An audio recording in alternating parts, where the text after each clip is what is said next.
عقیدہ کی اہمیت۔ اعتقاد اصل ہے، عمل فرع ہے۔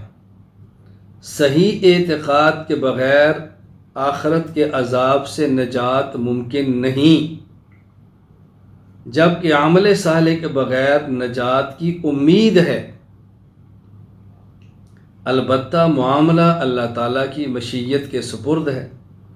اللہ تعالیٰ چاہیں تو اپنی رحمت سے، اپنے کرم سے، اپنے فضل سے معاف فرما دیں، اور اگر چاہیں تو قانون عدل کے مطابق سزا دے دیں۔ اللہ کی مرضی ہے، لیکن عقائد اصل ہیں۔ عقیدہ کی اہمیت سمجھیں۔ عقیدہ ایک بھی خراب ہو تو اسلام کی ساری عمارت خراب ہو جاتی ہے۔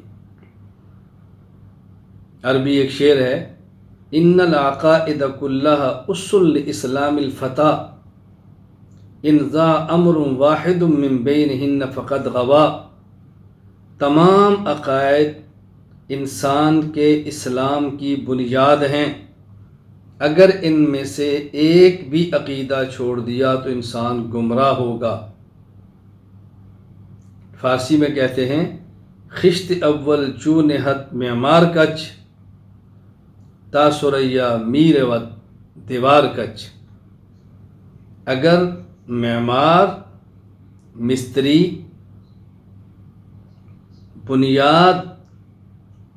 بنیادی جو اینٹ ہے وہ ٹیڑھی رکھ دے گا تو اس پر بنائی جانے والی، تعمیر کی جانے والی دیوار وہ سریا ستارے تک بھی جائے گی، وہ تب بھی ٹیڑھی ہی رہے گی۔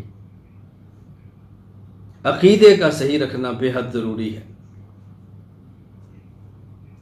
عقیدہ پہچاننا کتنا ضروری ہے، معرفت عقیدہ، عقیدہ سمجھنا کتنا ضروری ہے۔ عقائد دین کی بنیاد ہیں، انہی پر اسلام کی عمارت کا مدار ہے۔ اگر بنیاد موجود نہ ہو تو عمارت کا وجود ممکن ہی نہیں۔ اسی طرح اگر عقائد موجود نہ ہوں، یعنی عقائد اسلام والے نہ ہوں، صحیح عقائد نہ ہوں، تو اسلام کی عمارت قائم رہ ہی نہیں سکتی۔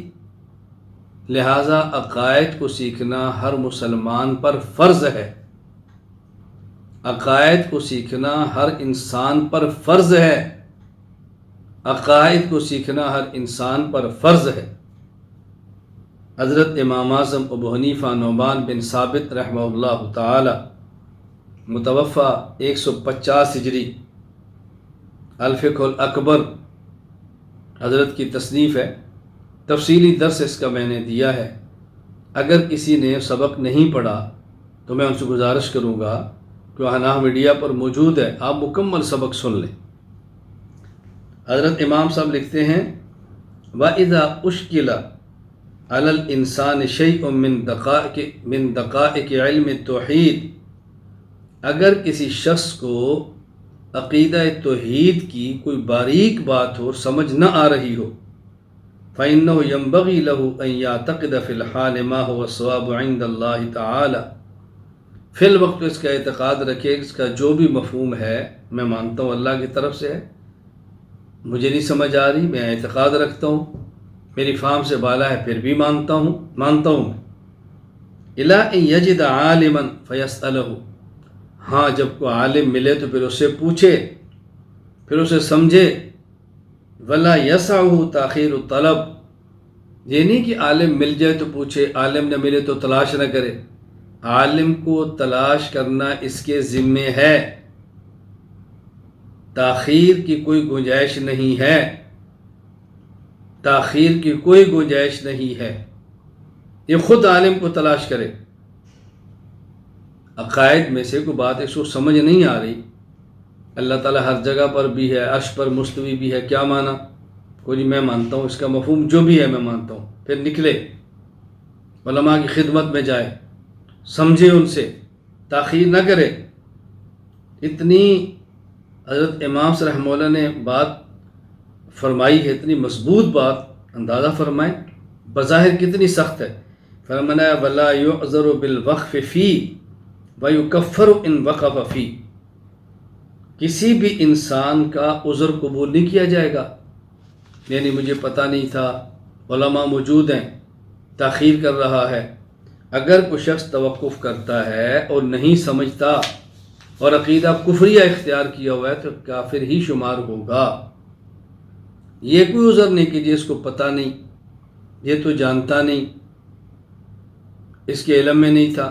علم میں نہیں تو علم سیکھے۔ ہاں کہیں عالم ہی نہیں ہے، کہیں بتانے والا ہی نہیں ہے، پھر تو عذر سمجھ آتا ہے، لیکن بتانے والے ہیں، سمجھانے والے ہیں۔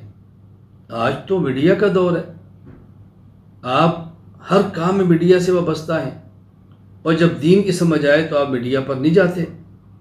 عام بندے کو نہ سنیں، جس کو جانتے ہیں اس کو سنیں، ہر کسی کو نہ سنیں، جس سے پہچان نہیں اس کو مت سنیں، اس کا بہت زیادہ خیال فرمائیں۔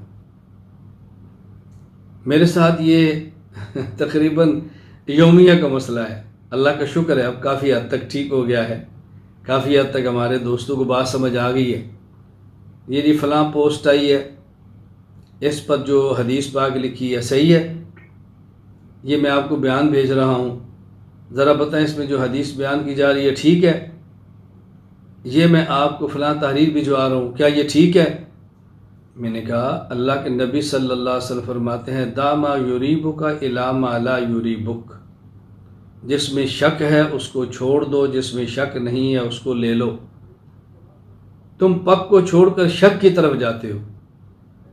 جن کی پوسٹوں پر آپ کو اعتماد نہیں ہے، جن کی تحریروں پر اعتماد نہیں ہے، جن کے بارے میں آپ نے ہمیشہ پوچھنا ہی ہے، تو ان کو سنتے کیوں ہو؟ چھوڑ دو سننا۔ اللہ کا شکر ہے احناف میڈیا موجود ہے، الحمدللہ مستند جید علماء کرام موجود ہیں۔ آپ سوال پوچھیں تو جواب دیا جاتا ہے، آپ سوال پوچھیں تو جواب دیا جاتا ہے، تو پھر آپ کو کیا الجھن ہے؟ بعض ساتھی مجھے یہ بھی فرماتے ہیں جی فلاں نے پوچھا ہے، میں نے کہا فلاں کو ہمارے بیان دے دو، ان کو اپنے کام پہ لگاؤ۔